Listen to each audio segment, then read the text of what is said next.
So be easy on me. So I'm sure most of you are the regulars, but hopefully there's some newbies here. My name is Jerry Hogenhout.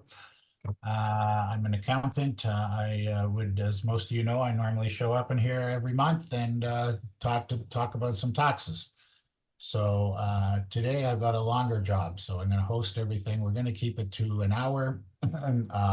We invite anybody to reach out.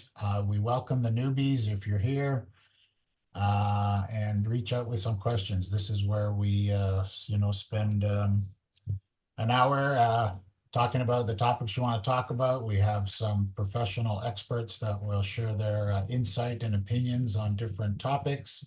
And yeah, this is me. So again, I'm Jerry, the accountant. We're also in the investment business. We do a lot of real estate investing. We do a lot of joint ventures, limited partnerships, real estate income trusts, lots of different types of real estate investing. So I don't know if I have control of this. See, I don't have control of this. There you go. Okay, so our regular leader, Mr. Navtaj, I think he's on a well-deserved holiday. He is the brains behind the professional real estate investment group, and he's been at it for an awful long time. And he has helped thousands of people in the real estate world. I don't know where he gets all his leads and tips and information, but he gets them. So those of you that are regulars know we're in good hands with Nav, and the newbies here know that that this is a great source of information, and Nav is a great source to help people in their real estate journey. So what's new? Well, hey, the interest rates.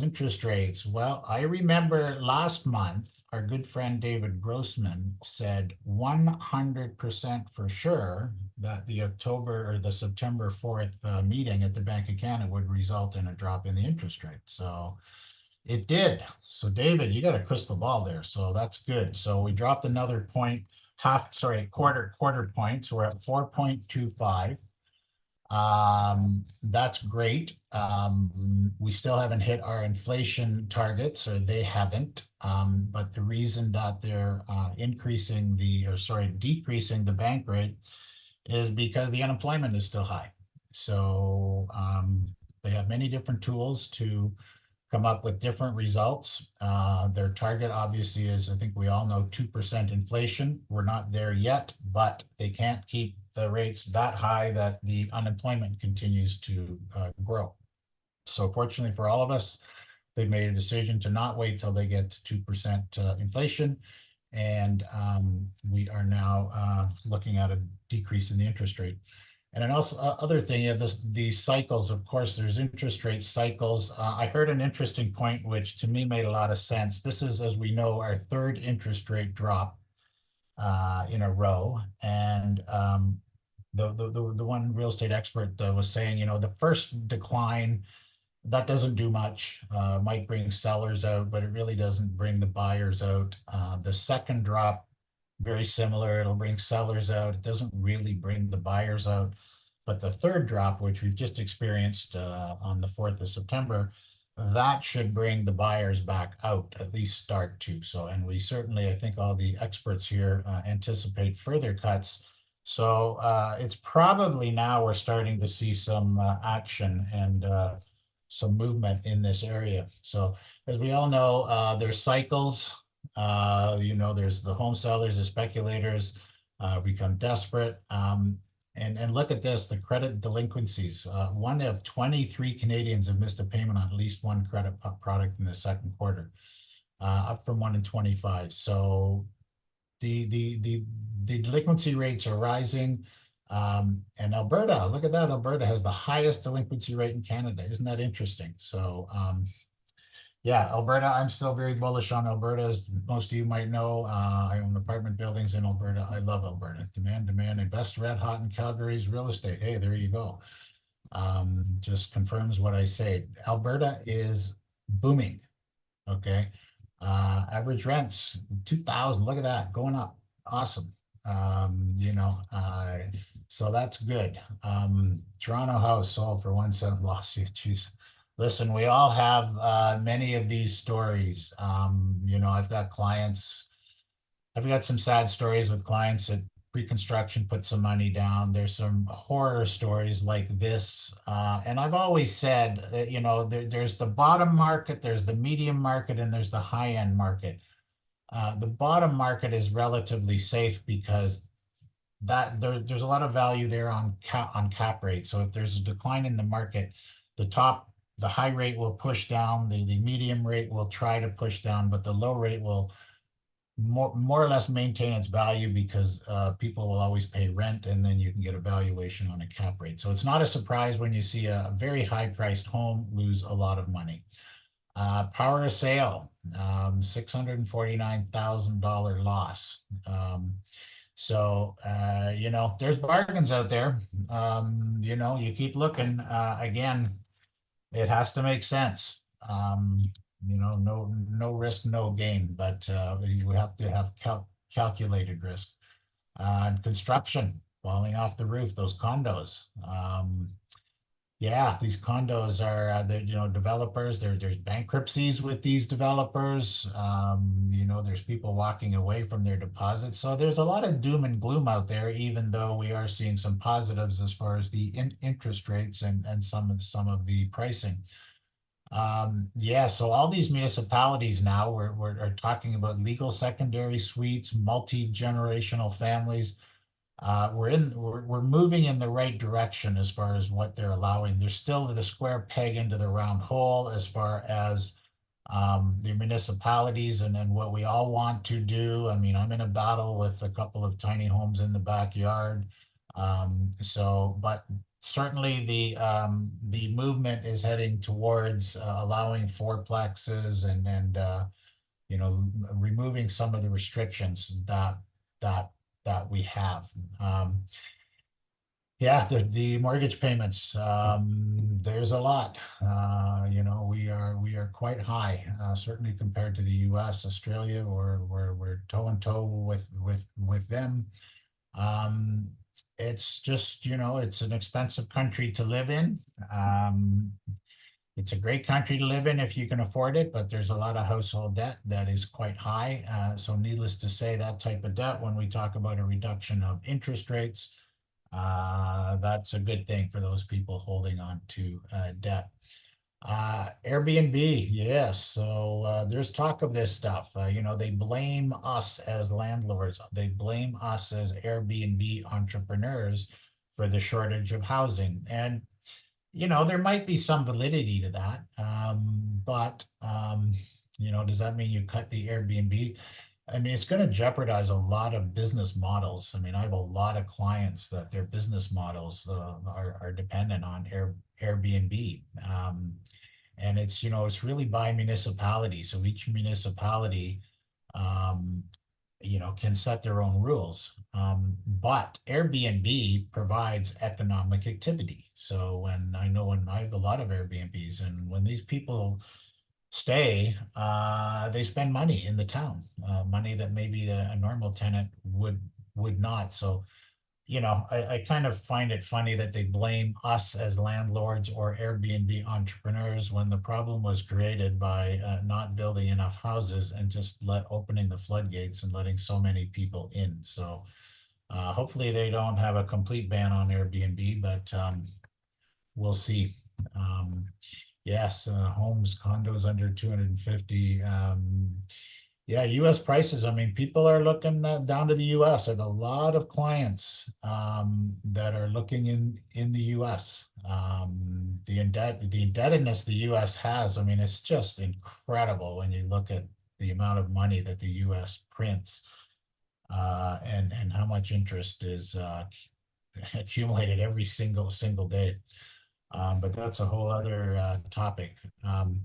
Yeah, delinquency rate high to high, eight-year high. Yeah, so there are people that are having problems. Okay, so again, it's that high interest rate. I'm very, very critical of the Bank of Canada, the government forcing, or not forcing, but making the Bank of Canada jump that rate from 0.25 up to 5% in less than a year. It's crazy, crazy, crazy, crazy. Should be illegal. It's jeopardized a lot of business models for a lot of people. Parking costs. Oh my God, yes. I found that out. And we bought a condo downtown Toronto, and I think what we pay for the parking, I think we paid 25,000 way back when, and we ended up selling it for 125 or something. So the parking, those small parking spaces, that's a market in itself. But anyway, so Saskatchewan, yeah, I heard about this. There's municipalities providing incentives. There's one up in northern Ontario too that is paying people, giving people lots, and so they can pay, giving people lots plus an incentive to build their house there. So here too, you get another town that's offering 30,000 who wants to build a house. Um, that's not a bad, that's not a bad business model. And Toronto, yes, Toronto, my God, it just keeps growing. I live in Toronto. We spend a lot of my office is downtown Toronto. There is just development everywhere. So on one hand, there's doom and gloom, and on the other hand, there's just keep building and building and building. The Downsview Airport, that's they're turning that. I've heard that too. So that's interesting. Certainly will create a lot of jobs, create housing, which is what we need. So certainly our demand for housing will continue. The need for labor and building houses. So what's this, 29 million bucks? Who's got 29 million bucks to buy a condo? David Grossman's the only one I know that could even come close to matching this, but I'm just kidding. Anyway, yeah, so here we go. 25 up for sale for $14 million. Well, it's, when you get into the multi-unit, it's all about cap rate. And that's the one thing in my own opinion. This is just my own opinion. I'm not a big fan of the Toronto marketplace for multi-unit simply because the rents that are needed to justify the cap rate are so high. So the question becomes, are those high rents maintainable? Maybe they are. So, but I like the REITs outside of the Toronto, the multi-units outside of Toronto, and again, specifically in Alberta. I love them. Home buyers, yes. So they incentivize that. So the RSP now, as we all know, we can take out money out of our RSP in order to buy a first-time home. Now up to $60,000 each. Husband, wife can each pull out $60,000. So that's good. And my only comment there is what took you so long to provide this for people. And don't forget about that brand new tax-free home savings account. Not the TF, not the tax-free savings, the tax-free home account where you can put in $8,000, get a tax deduction for it, pull it out tax-free. And if you use it for your first time home. So that was a new one a couple of years ago. That is not the RSP withdrawal. That is not TFSA. It's a different one. So that one's very good. Durham, Orangeville. Look at that, Orangeville. That's I have an office in Orangeville. Interesting. Uh, Price, yeah, $1 million. You spend $1 million to come to Orangeville. Who would have thought that a number of years ago? But it just goes to support what I've always thought and said, that surrounding market outside of the major city, be it Toronto, be it Vancouver, Montreal, that's where you're going to see a lot of increase. We have seen it over the years, and that surrounding area outside of the major cities. That's a good growth area. I mean, I've owned property in Orangeville for a long time, and each of those houses have had significant increases. So this is interesting too. Average prices across Canada. Some areas, look at Nova Scotia, up. Okay, Nova Scotia started to make a bit more landlord friendly. New Brunswick, look at out east. Okay, look at out east. Ontario, out west, we got negatives. So, we've been saying for a number of years now that out east is a good place to invest, and it is. And those of us that have invested, we've got a 9-unit place in Sydney, Nova Scotia, that's worked out very well for us. You can buy properties in public auction. Okay, so there's if this is your marketplace, you need to go to these sessions that Nav puts on. He's a genius when it comes to finding these type of deals. There's a lot of money to be made. So I strongly encourage anybody who's interested in these type of real estate opportunities to join in those sessions and get the proper education from the masters. So mortgage delinquencies, yes. Yeah, I mean, we're just seeing lenders really scrutinizing more. We just don't see them throwing money around. So needless to say, their due diligence is a little stronger. I'm experiencing it right now. We're trying to get financing on a large project, and we're getting resistance from the lenders, even though they're interested. There's just newfound resistance for these things. Anyway, but they're still out there, and you just need to know where to go. You need to know who to contact. So variable rate mortgages, yes, boy, oh boy, I'm in the middle of it. I'm just renewing a mortgage, uh, and um, I lean on my good friend David Grossman. What am I supposed to do here? The rate went down, as we probably most of us know, but David explains it better than anybody. When the Bank of Canada adjusts the rate, it doesn't mean the fixed rate's going to follow right away. But the variable rate will follow right away to a change in the bank rate. So I'm right in the middle of it. I'm humming and hawing whether to lock in on a fixed rate or just to go on a variable. Here we go. Power sale. Gotta love those power sales. So yeah, so anyway, here's one almost 200,000 bought in 2022 for over 200, asking losses 376. Listen, this stuff happens. Hopefully your gains are bigger than your losses. You're never going to go through your whole real estate journey without a hiccup here and there. Paid 1.73, sold for 1.3. Um, yeah, a loss of 436. Now, as from an accountant's point of view, hey, we've got a tax loss. So we're we can use that to our advantage from a tax perspective. So as you all know, with this professional real estate investors group, we have a number of experts that share their insight and their wisdom. We have Yoti Chandre, the lawyer. I'm not sure if she's with us. I heard she had a personal thing tonight. Yoti, are you out there? Are you willing to share some information? I don't think that she is, but I've got to know her over this platform. I've used her on a few occasions, and a great lawyer, great person, great resource. Average price of single detached homes in Toronto, booms, going up, up, up, up, up, up, up.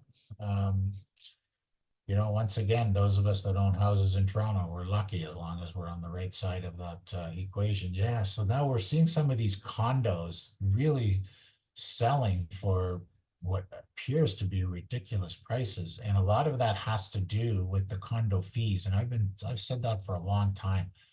I mean, there was one condo from down where we were in Park Lane. It was selling very cheap, and I couldn't figure it out. And okay, what's the condo fee in this thing? Well, the condo fee was $2,300 for like a 900 square foot condo. Just mismanaged on the condos, expenses that they didn't expect.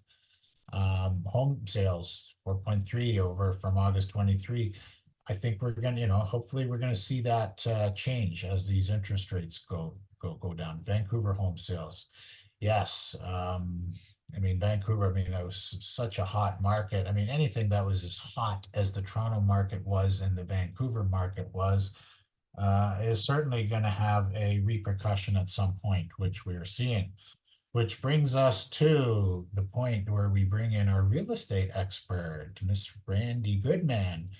Now, I don't even know if I can mention how many awards you've had or bestsellers you've had. There's hundreds and thousands of them. Just this lady has more awards than anybody I know. So, Randy, why don't you share your expertise Welcome to the show, and we always look forward to your insight. What's going on in the real estate world?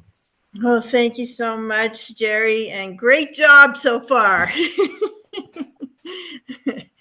Okay, It's the ending I'm worried about. No. there you go. There you go. Okay, so I'm talking about a couple things today. First of which is student rental markets in major university cities in free fall in Canada. So let's talk about student rentals. University cities in Canada may be facing a rental market downturn due to factors such as the dropping number of international students, the growing number of post-secondary run student housing units, and province incentives for purpose-built housing. Royal Bank of Canada says a recently announced cap on new study permits won't lead to an outright decrease in demand for rental housing from international students this year. But a new report from the bank about the cap finds the expected increase in rental demand from international students could fall by about 50% as a result of the policy. Immigration Minister Mark Miller announced a temporary cap on new study permits over the next 2 years as the federal government tries to get a handle on sharp growth in international student enrollments at Canada post-secondary institutions. Canada announces 2-year cap on international student admissions. It won't lead to an immediate fall in the number of international students, nor the outright decline in housing demand. The cap means a 35% reduction in the new study visas this year, but some provinces like Ontario will see a 50% reduction or more. The cap will have a larger effect on rental markets in Ontario and British Columbia, given international student admissions in those provinces outweigh their share of the population. Immigration minister said that at a cabinet retreat in Montreal that the number of new visas handed out this year will be capped at 364,000, which is still crazy, at a 35% decrease from the 560,000 that were issued last year. The number for 2025 will be set after an assessment of this situation later this year. So we don't know how many they'll allow next year. And according to new data from rentals.ca and market research from Urban Nation, averaging asking rent for all property types increased by 10% annually to almost 2,200 in January, reaching another record high. Canada's student housing market is fragmented, underdeveloped, and offers significant opportunities for development and investment in private off-campus housing. Then the next topic I'll move on to would the buyer's strike be over after 3 interest rate cuts? So some long unaffordable pockets of Canada's housing market could open up to first-time home buyers this fall as interest rates decline, but experts expect prices will hold relatively flat. Activity in the Canadian housing market has largely been stagnant through much of the spring and summer, despite the start of rate cuts. We saw the third rate cut in a row last week. Slashing rates too fast and too soon could spark inflation. The Bank of Canada would need to cut rates faster if the economy was doing terribly or if there was a high risk of recession.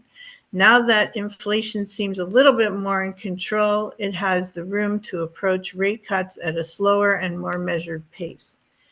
And contrary to what some might think, the cuts haven't been especially conservative when compared to other central banks.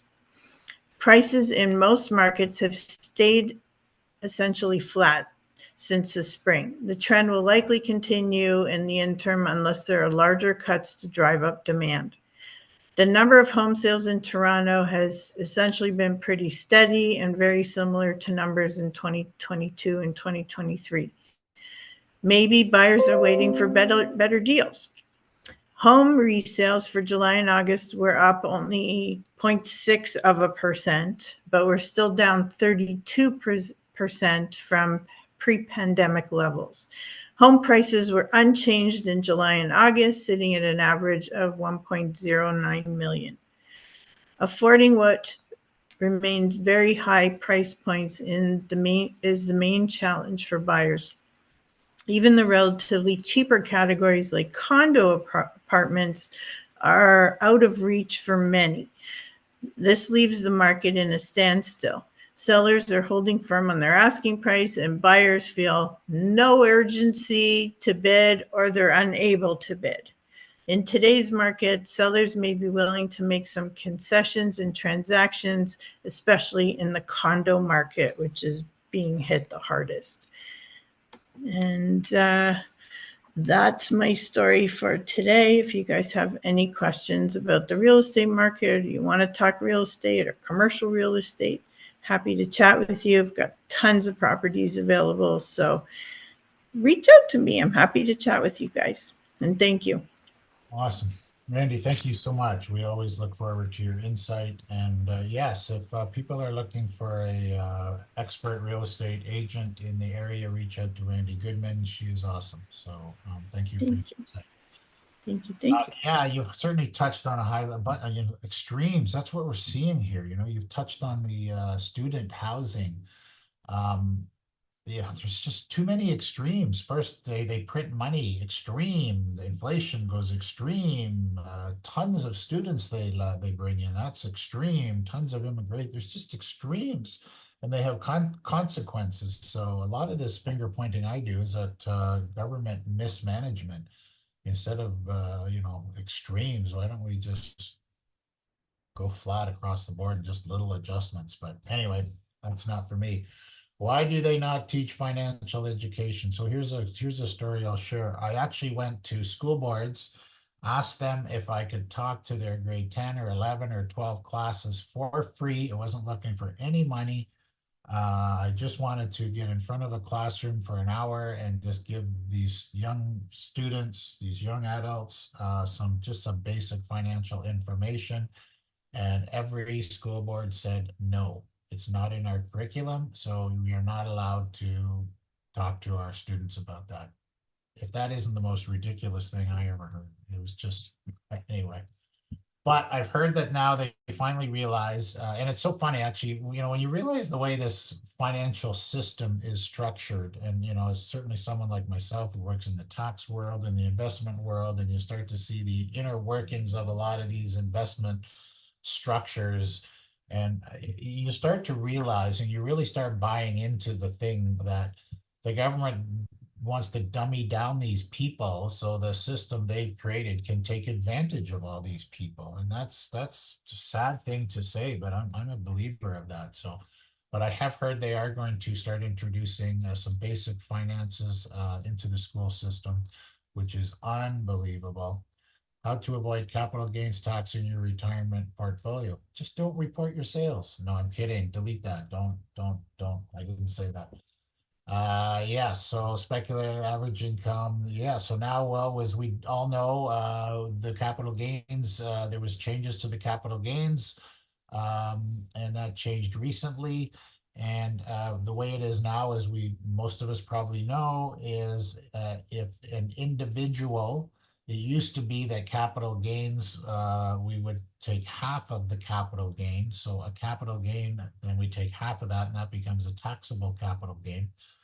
In corporations, we now have to take all of the capital gains, and we don't include half. The inclusion is 2/3 for anything in a corporation.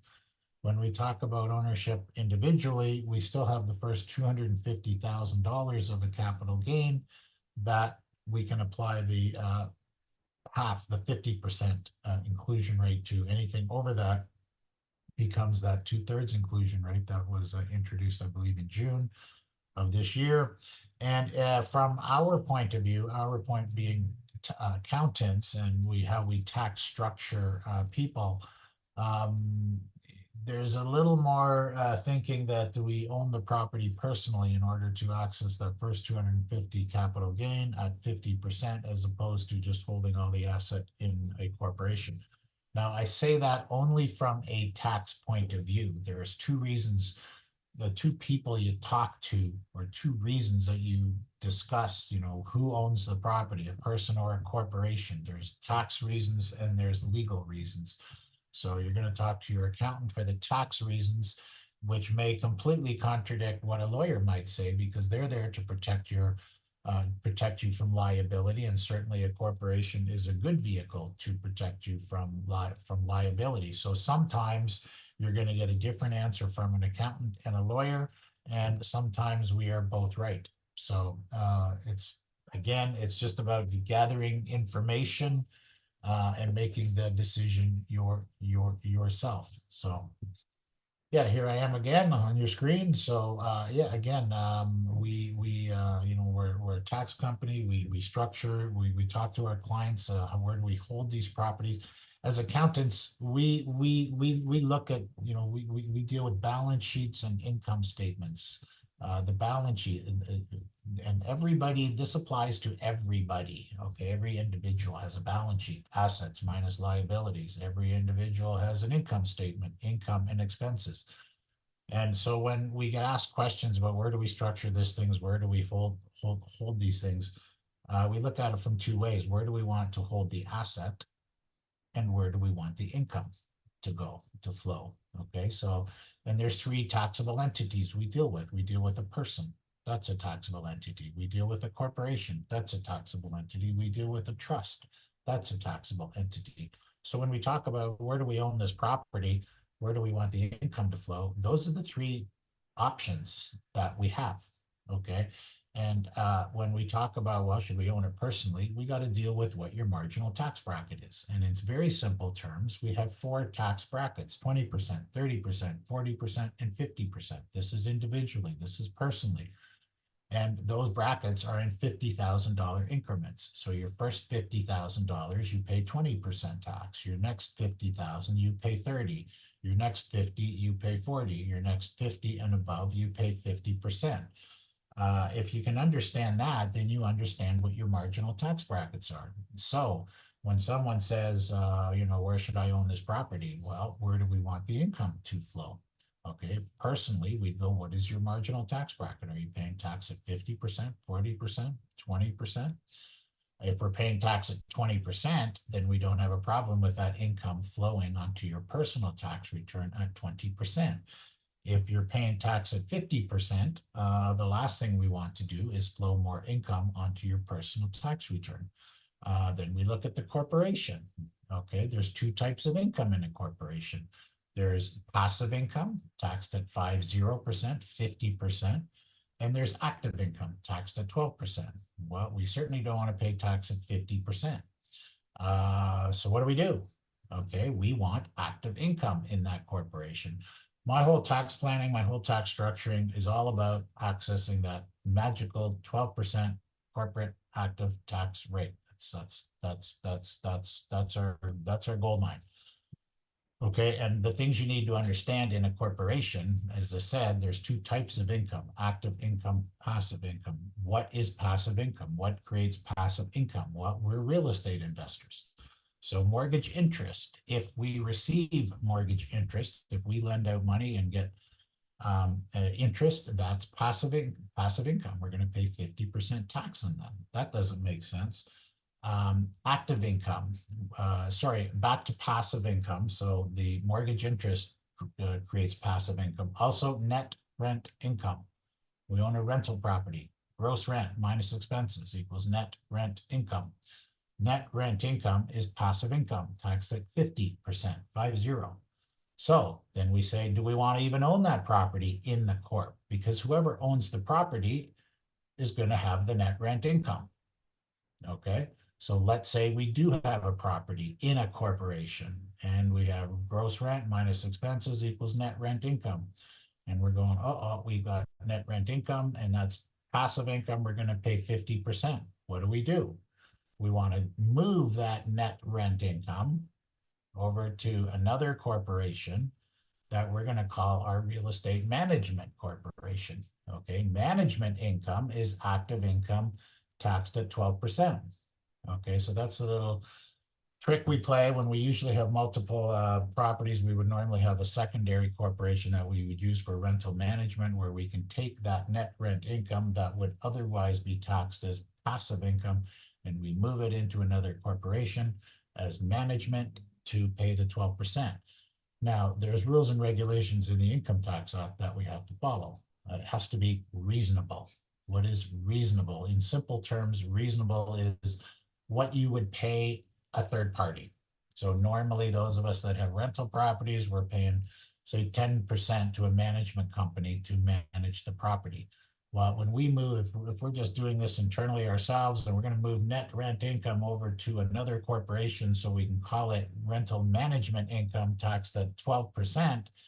It better be reasonable. It better be within that 12%, that 10% guideline that we would pay a third party. So anyway, that's just a little tax talk. We should bring in our expert here, Mr. David Grossman. We always welcome his insight. So there's some more interest rates, mortgages, yet coming for renewal. Yes, lots of mortgages coming up for renewal, lots and lots of mortgages. So when they get, that's why it's nice to see those interest rates come down. Because I got caught, I had an apartment building and the mortgage came due, and I went from my 2 point something mortgage into my 6 point mortgage. And when you got big mortgages, that's a killer. So yeah, so these monetary policy, yep, so we're getting more.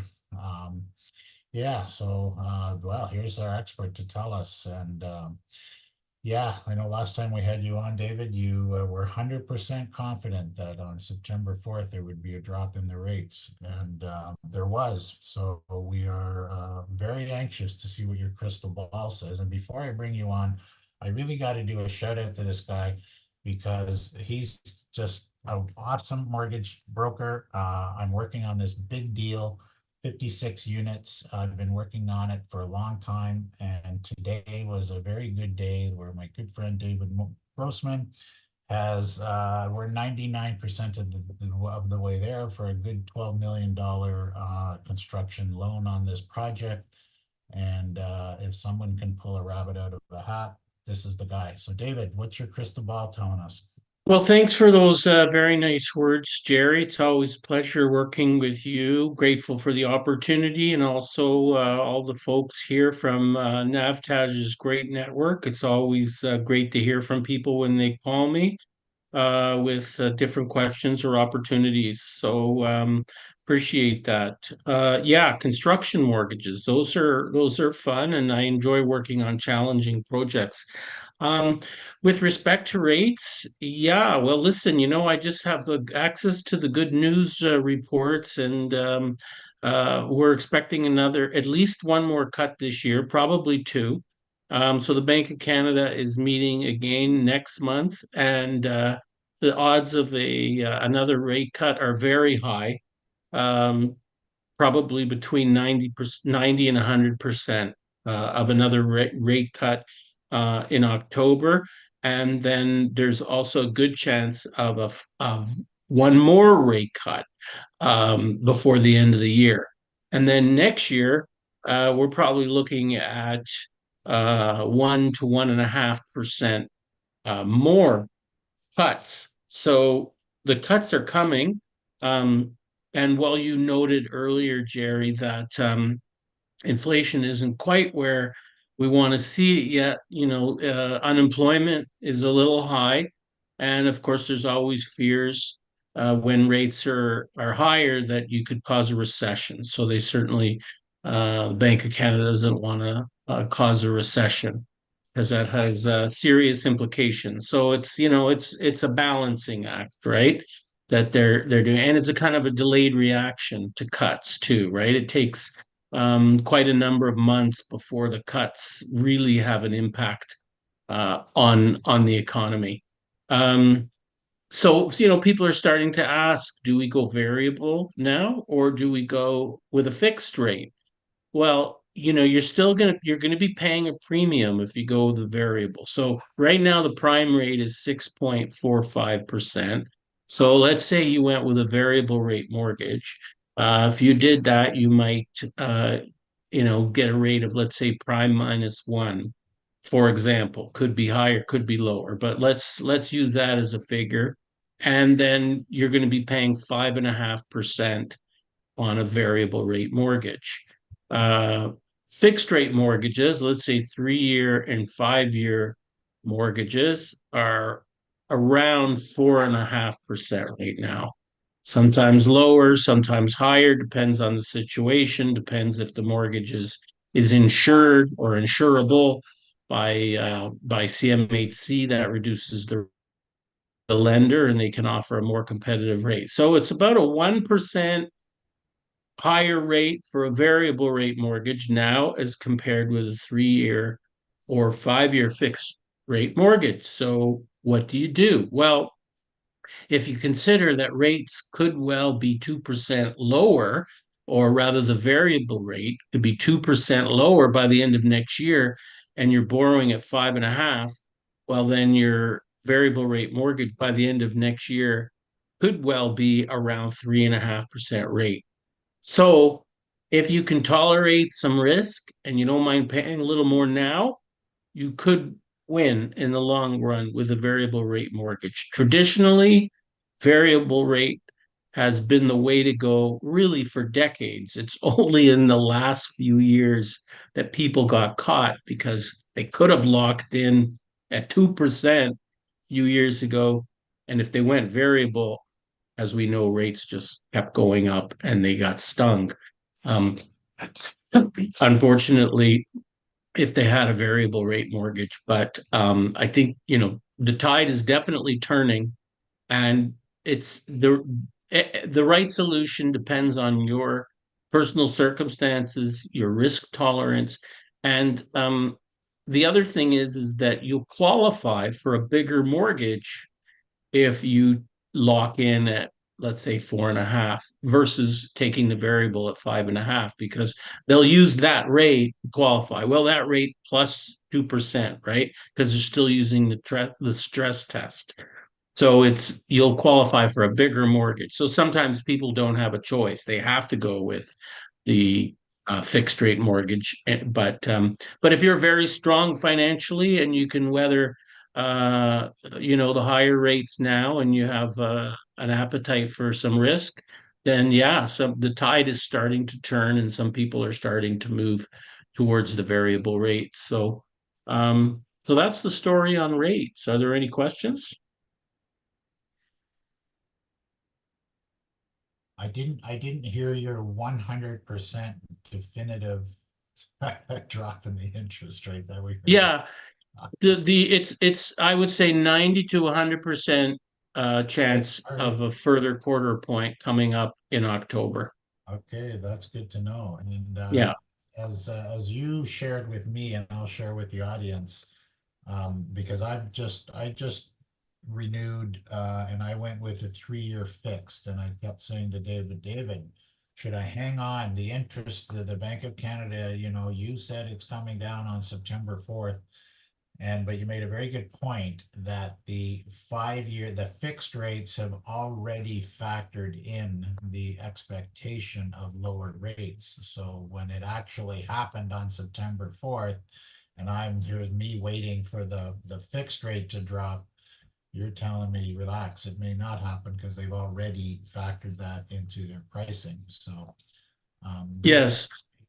Yeah, that's right. I mean, bond rate, like the government started talking about rates coming down, like it's been close to a year already. So if you look at the movement of bond rates, it's the bond rates that determines fixed rates. So if you look at fixed rates and you look at the bond rate where it was last fall, 2023, that's already come down by close to 1.5 points Yeah, for interesting. for for 5-year bonds or 4-year bonds. It's come down by around 1.5 points. So there's already been significant reductions on the fixed rate. So they might continue to float down a bit as the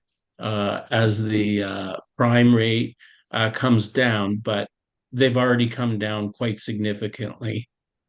Yeah, that's a good point. For those of you that are still mystified between the difference between fixed and variable, again, that fixed rate is dependent on the bond yields.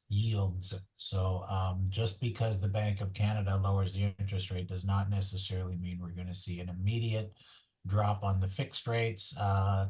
The drop in the Bank of Canada rate has to work its way through the economy, and the bondholders will determine where that yield goes. On the opposite side, the variable rate, that's very, very dependent on what happens at the bank rates and the prime rate. So good insight. You have more to add, David, or are you No, I think we've covered it unless there's any questions.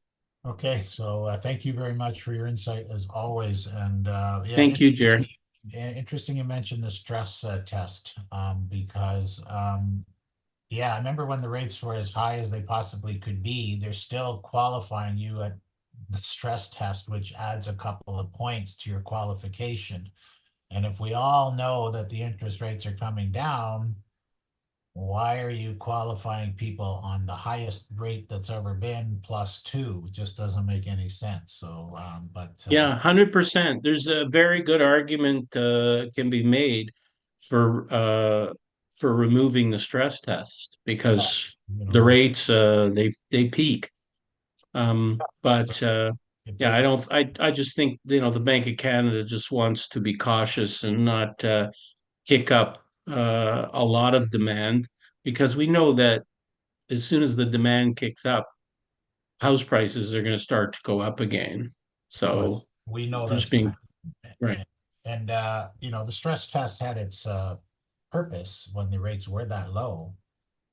You know, in order that someone can qualify at a low rate, well, hey, in all probability the rates are going up, so we're going to make you qualify at a little higher rate. That made sense. But when the rates are as high as they were, to still have that system in place made no sense.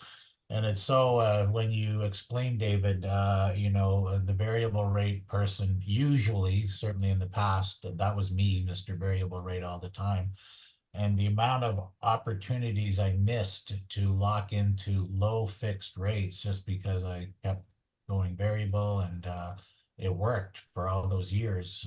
So it's kind of when you say, you know, people missed opportunities to lock in at very low fixed rates. I think you were talking to me, but Yeah, anyway. well, a lot of us got caught in that, I mean, it was really unusual time Yeah, and in it just, terms of you what's know, happened. it just really reconfirms that sure, you know, you listen to what people like David and Randy and I have to say, but we, you know, we don't, you know, we have some idea where things are going, but the important thing I think for all the viewers is to gather as much information as you can from different sources, and put that information together for yourself. And then that's the information you use to make a decision.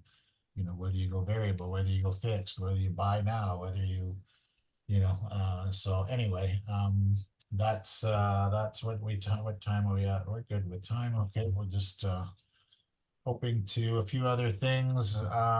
Yeah, interesting. The student, when Randy was talking about the student accommodation crisis, you know, once again, we're just seeing so many extremes. They brought in tons of foreign students, tons of them. Like, and when they say immigration levels, my understanding, and somebody can correct me if I'm wrong, but when they say we're bringing immigration in, that doesn't include the students, the foreign students that go to school and in all probability will stay here, get PRs, permanent residents, and ultimately into citizens. So there was a very, you know, and then all these business models get built around this student housing, and then boom, there they go, because they went so far one way, they got to cut it all back, and that really messes up business models. I know one of the REITs that certainly David supports, I supported. I like the Centurion REIT. They went into student housing in a big way, and still a very viable business model, but you know, with the extremity of everything, you wonder how far you go before you kind of stop. I also had a client, they bought student rental in Kingston, But what they did with their target market was higher end. So these are really nice student rentals. They have their own bathrooms. But they charge a lot of money for them. And the market for that high end student rental is still strong. There's lots of people from overseas who will pay dearly to make sure their children have a good accommodation and pay for it for our education system. So anyway, what else do we got? We got any more screens coming? Anybody have any questions here before we wrap this thing up? We only want to take up an hour of your time tonight. So if there's any topic, anybody has questions, we're all here. We're happy to jump into a conversation. And if not, then on closing note, again, it's been great hosting this session tonight. A few tax tips, here we are into September. This is where we get pretty busy towards the end of the year as accountants. When we have to figure out remuneration for clients. This is where we kind of do a lot of tax planning for those corporations that have December year ends, where we want to minimize their corporate tax. This is a good time where we figure out if clients should be paid as dividends, salary, how we tax plan around that. So even though our tax deadlines are over in our tax season, we have crazy deadlines. February 28 is the worst deadline. Then we have an April 30th deadline. Then we have a June 15 deadline, and then we have a June 30th deadline. And then so then that completes our deadlines. July is always our what we call our tax hangover month, where we complete the things that we couldn't complete up to June. And August, there was a lot of still cleanup in August. September is where we can kind of take a deep breath and relax a little bit. And then we get right back into October, November, where we have to do a lot of tax planning, certainly around our corporate clients to get ready for yet another tax season coming up. So anyway, I want to thank everybody. What's this? We're moving to commercial. Yeah, so interesting comment. Seems that real estate investors are moving to commercial type properties. Certainly in my world, like when you say commercial, I don't know if you mean like retail, because technically multi-unit is commercial. My focus, certainly my own, and a lot of my clients is multi-unit. It's I've always said the 2-hour radius outside of Toronto is a good marketplace to buy real estate. But now when you try to buy a duplex or a triplex, I mean, the math doesn't work as well as it did. You spend $1 million buying a duplex and you got to put 2 people in there and try and make the math work. It doesn't work as well or at all. And again, when we talk multi-unit, we're talking, when we talk about real estate investing, we're either talking about buying cash flow or speculating. Speculating means the price has to go up for us to make money. Okay. And so when we're buying duplexes, when we're buying anything that doesn't justify the rent, it will bring in, then we need that property to go up in value. So we're speculating. When we buy a multi-unit, 20, 30, 40, 50, we don't really need that property to go up. It will go up just because rents go up, but we don't need it to go up. We're buying cash flow. Okay, so this 56 unit development I'm involved in, that's my target. That's my goal. It's just to buy cash flow to get the job done, get the people in there and create cash flow. Really not an interest in selling. So we just have cash flow for life. And the lenders are, even though they've tightened their wallets, they are more receptive to these multi-units as long as the fair market value, the appraisals come in, as long as the inspection reports are good. CMHC has come up with some amazing programs, 50-year mortgage amortizations. I mean, that's pretty good. Now it's, there's 2 ways of looking at that. In 50 years, I mean, probably gone. Well, I will be long gone in 50 years. Again, when we're buying cash flow, we don't care. We don't want to pay off the mortgage. We want that thing 50 years, 60 years, 70 years, 80 years, because we're just buying monthly cash flow. So the whole thought process of getting a mortgage, as long as we can get it, is a little contrary to how a lot of us are brought up to go buy a house, pay down the mortgage, and knock that mortgage down. And then when you get into the multi-unit, no, that's not the goal. You try to go find a lender that'll stretch that mortgage as long as you possibly can. And when we look at these multi-units, and again, our playground, the bigger REITs will look, they'll take those 40, 50 unit buildings and above. That's their playground. Our playground is that 10 to 30 unit building. That's the playground for most of our us real estate investors, and that's a good market. I know in Alberta, the price per door was awesome. I was just we just owned those for 3 years now, I think. So our price per door has gone up. The rents are reasonable there. Alberta is very landlord friendly, very, okay. You don't pay your rent, you're out. Okay, in comes the sheriff and you're gone. Now, that might sound harsh and it might sound cruel, but if you've been a landlord in Ontario, like I have, or like I am, and if you've had to deal with the tenants from hell, you realize you have no rights, and it takes you a year to get that tenant out. So when you go to a province like Alberta and go, really, they don't pay the rent, they're out in 3 months, or sorry, 3 weeks, and they go, yeah, it's okay, this is good, I like that. No rent controls. Okay, now you might say that's good and bad, that's harsh. Well, no, the market dictates it. That's the way it should be. Okay. Let the government put incentives in for us as landlords to, have low income rentals. That's fine. Don't, and look what's happened in Ontario, because there's these crazy landlord rules, against us. The tenant has all the power. People aren't building rental units in Ontario. Okay, so what happens? There's not enough rental units. Everybody wants to move in Ontario. What happens to the rent? It's crazy. Okay, we're lucky as landlords and we get the rent we get, but I do feel sorry for those people that are paying the rents. So, but anyway, that's the way it goes. Anyway, so yeah, again, thank you very much for joining us tonight. And now, thank you for allowing me to host this. Hope you're somewhere on a nice holiday, somewhere, a vacation. We look forward to seeing everybody every month. And again, thanks everyone. Thanks for listening to me, and thanks for my expert panelists to join me tonight. Have a good evening. I think there's a debate coming on in about an hour, Donald Trump and Camilla. So that will be worth watching. So anyway, thanks everybody. Good night. Thanks, Jared. Great job. Thank you. Bye-bye. Night, everybody.